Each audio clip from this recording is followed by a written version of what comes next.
Assalamualaikum warahmatullahi wabarakatuh.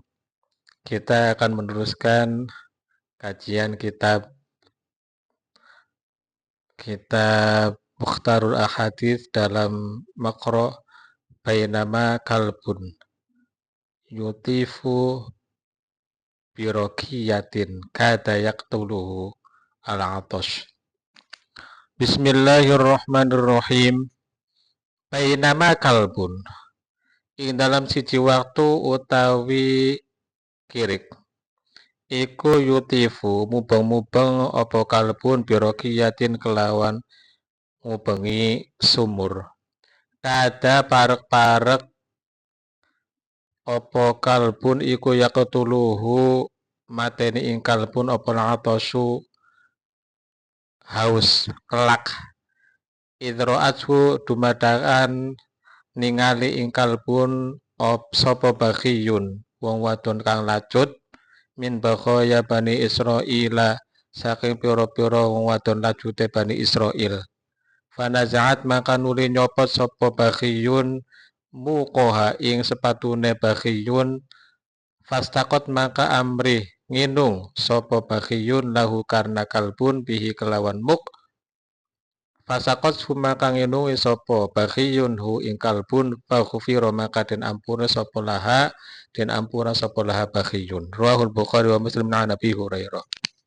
Ini hadis penting banget, betapa pentingnya kasih sayang ditumpahkan untuk makhluk Allah. Jadi menyebarkan kasih sayang ke siapa saja, penting banget. Itu kepentingan pertama. Kepentingan dua, betapa pentingnya menyelamatkan nyawa makhluk yang bernyawa, tentu yang tidak membahayakan. Kemudian yang ketiga, Allah akan memberi ampunan kepada siapa saja yang dia kehendaki. Walaupun dengan sebab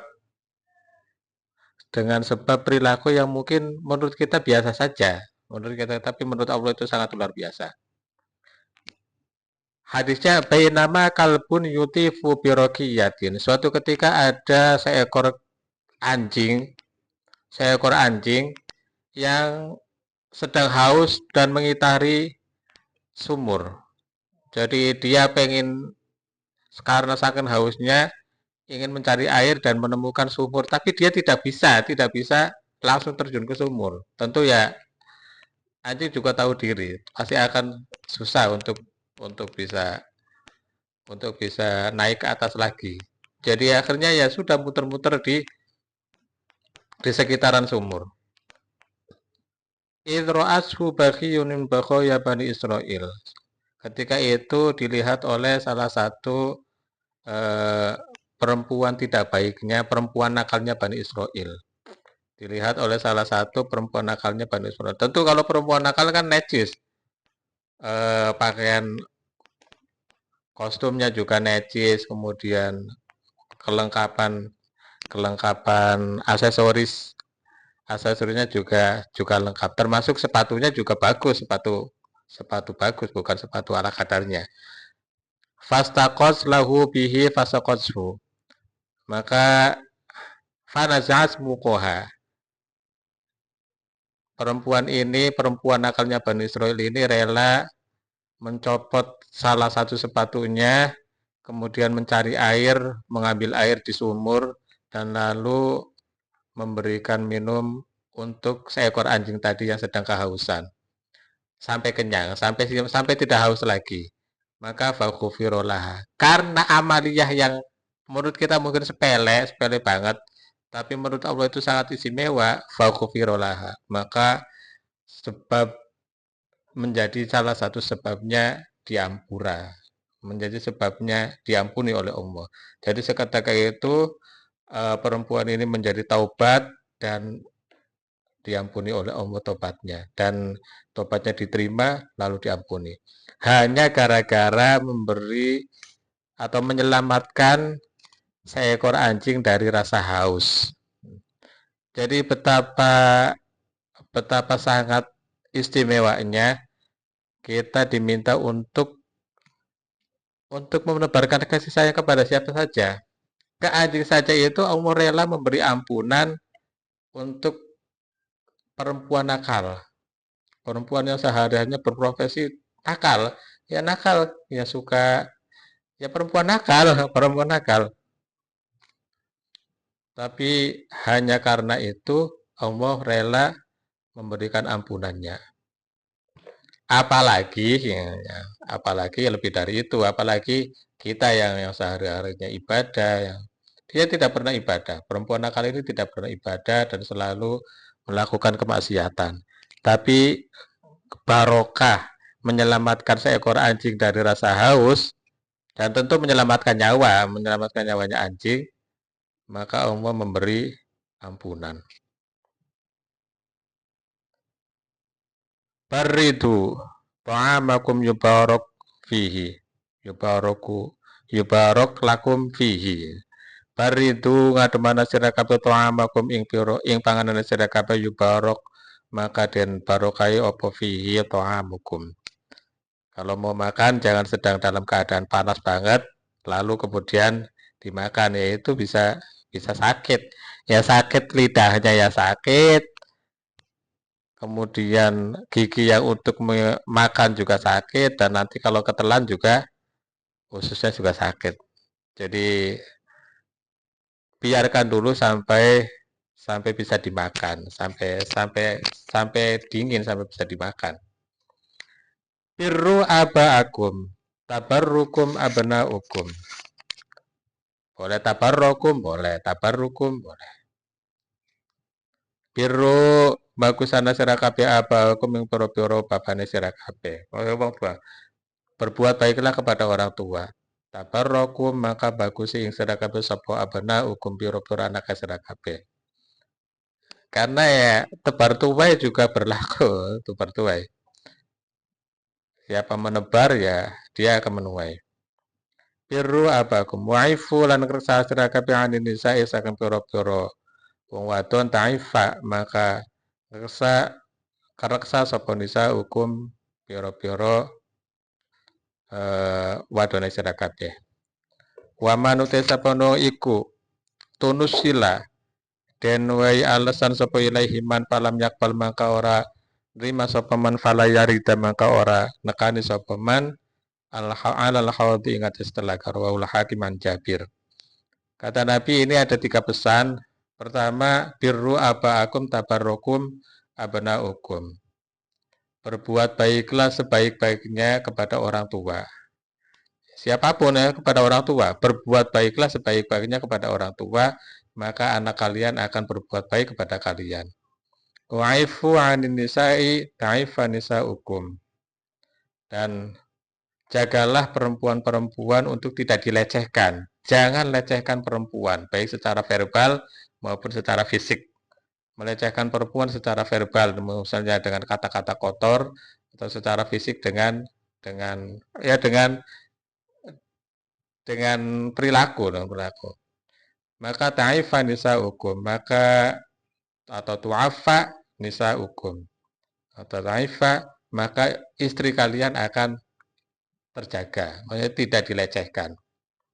Waman, itu pesan kedua. Pesan ketiga, waman tunusila ilaihi falam yakbal, siapapun yang sudah diberi alasan lalu dimintai maaf kemudian falam yakbal kemudian tidak terima, falai yari ta'al khoti, maka dia tidak akan pernah menyentuh telaga kanjeng Nabi, yaitu telaga Al-Kautsar. Jadi pesannya, berbuat baiklah sebaik-baiknya kepada orang tua, jagalah semua perempuan-perempuan untuk tidak dilecehkan, dan terimalah permohonan maaf dari orang yang minta maaf. Maka kalian akan baik-baik saja. Rawahul Hakim an Jabir.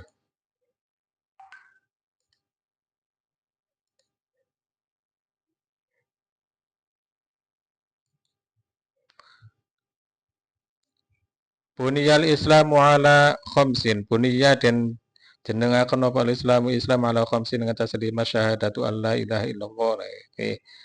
Ini menguatkan yang tadi, menguatkan hadis yang sebelumnya. Kalau yang sebelumnya kan di bab Alif al-Islamu an ta'budallah wa la tusyrika bihi syai'an. Ini di bab bunyal Islamu ala khamsin. Langsung jelas syahadati alla ilaha illallah wa anna Muhammadar Rasulullah, yaitu nyakseni ngatus sedaya kelon iku ora ana zat kang wajib dan sembah kecuali Allah illallahu wa anna Muhammadan satuna kanjeng Muhammad iku Rasulullah utusane Allah, wa iqamis shalat lan jenengan salat, wa itai zakat lan awe zakat, wa hajjil bait lan haji ing Baitullah, wa shaumi Ramadan lan ini kebalik ya, kalau kita katakan wa shaumi Ramadan wa hajjul bait, kalau ini wa hajjil baiti wa shaumi Ramadan, enggak apa-apa. Bunyal Islamu, Islam itu didirikan di atas 5 dasar. Pertama, syahadatu alla ilaha illallah wa anna Muhammadar Rasulullah, 2 syahadat. Yang kedua, menjalani sholat atau mendirikan sholat. Yang ketiga, membayar zakat. Yang keempat, haji ke Baitullah. Dan kelima, puasa Ramadan. Rawahul Bukhari wa Muslim an Nabi Ali bin Umar. Bainama rajulun. Nah ini juga nih, ini hadis persis kayak tadi. Bainama rajulun, menyelamatkan nyawa. Ini dalam sijin mangsa utawi wong lanang. Iku yamsyu lumaku sapa rajulun bitorikin lewati dalan. Wajada maka nemu sapa rajul husna syauqin ing pangeri alat toriki ing atase dalan. Fa akharahu maka nyingkiraken sapa rajul ing husna syauqin, fasyakara maka bersyukur sapa rajul, fasyakara maka terima kasih sapa Allah lahu marang rajul. Fa ghafara maka ngapura sapa Allah lahu marang rajul. Bayanama rajulun yamshi bi tariqin wajada husna syauqin ala tariqi. Fa akharahu fasyakara lahu fa ghafara lah. Suatu ketika ada seorang yang berjalan, yang sedang melintasi jalan. Kemudian dia menemukan sesuatu yang membahayakan jalan, menemukan eri, menemukan duri, menemukan salah satu cabang pohon yang tergeletak, yang berduri di jalan itu. Lalu dengan inisiatifnya dia menyingkirkan bahaya duri tadi. Maka karena perilaku yang tadi, karena amaliyah yang tadi, Allah sangat berterima kasih dan akhirnya mengampuni laki-laki yang tadi. Jadi salah satu sebab Allah memberi ampunan adalah mengupayakan untuk menyelamatkan orang lain. Walaupun sekecil apapun, mengupayakan menyelamatkan orang lain sekecil apapun, termasuk menyingkirkan duri yang tergeletak di tengah-tengah jalan. Yang ketika duri itu dibiarkan di tengah jalan, maka ada potensi orang lain terkena bahaya duri tadi. Ya mungkin ketancap atau sesuatu yang lain lah, bahayanya duri tadi. Jadi poinnya adalah bagaimana sebisa mungkin kita melakukan upaya penyelamatan. Atau upaya penyelamatan itu berarti apa sih? Upaya bukan merespon, bukan, tapi menyelamatkan sesuatu yang berpotensi berbahaya, menyelamatkan apa saja yang potensinya bahaya. Misalnya ada tusuk sate yang potensinya akan membahayakan pejalan kaki atau akan membahayakan anak-anak, maka sebisa mungkin untuk disingkirkan. Itu contoh kecil. Contoh-contoh yang lain banyak. Contoh-contoh, kalau kita punya kemampuan untuk bisa menyingkirkan bahaya, menyingkirkan apa saja yang berpotensi membahayakan orang lain, maka lakukanlah. Karena sekecil apapun, itu akan membukakan salah satu pintu rahmatnya Allah. Dan akan menjadikan kita menjadi, jadi kita tahu bahwa kita selalu baca astagfirullahaladzim, kemudian baca baca-bacaan yang lain yang harapannya semoga Allah Ta'ala mengampuni. Maka salah satu amaliyah yang bisa menyebabkan kita terampuni adalah menghindarkan apa saja yang berpotensi membahayakan orang lain atau membantu orang lain dari menghindari bahaya. Rawahul Bukhari wa Muslim an Ibnu Umar. Bainal abdi iku ing dalam antarane kawula wal jannati ilan suwarga. Sab'u aqobatin utawi pitu piro-piro siksaan.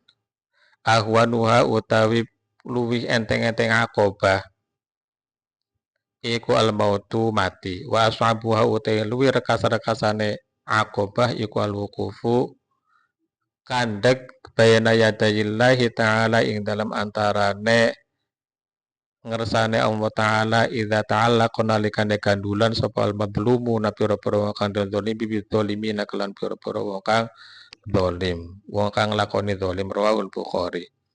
Antara kita dengan surga itu ada tujuh step yang harus dilewati. 7 tingkatan, 7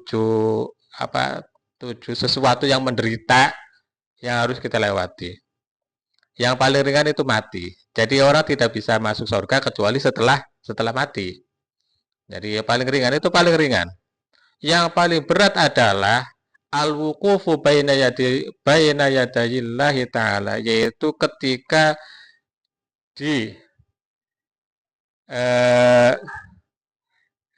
dihadapkan oleh Allah, ketika menghadapi Allah, kemudian kita masih punya sangkut paut dengan orang yang dizalimi kita. Kita menghadap ke Allah, tapi punya sangkut paut dengan orang yang sedang dizalimi kita dan menuntut balasan zalimnya. Itu paling berat. Karena potensi untuk masuk surganya jadi rendah ketika memang orang yang dizalimi minta untuk menuntut balas kepada kita.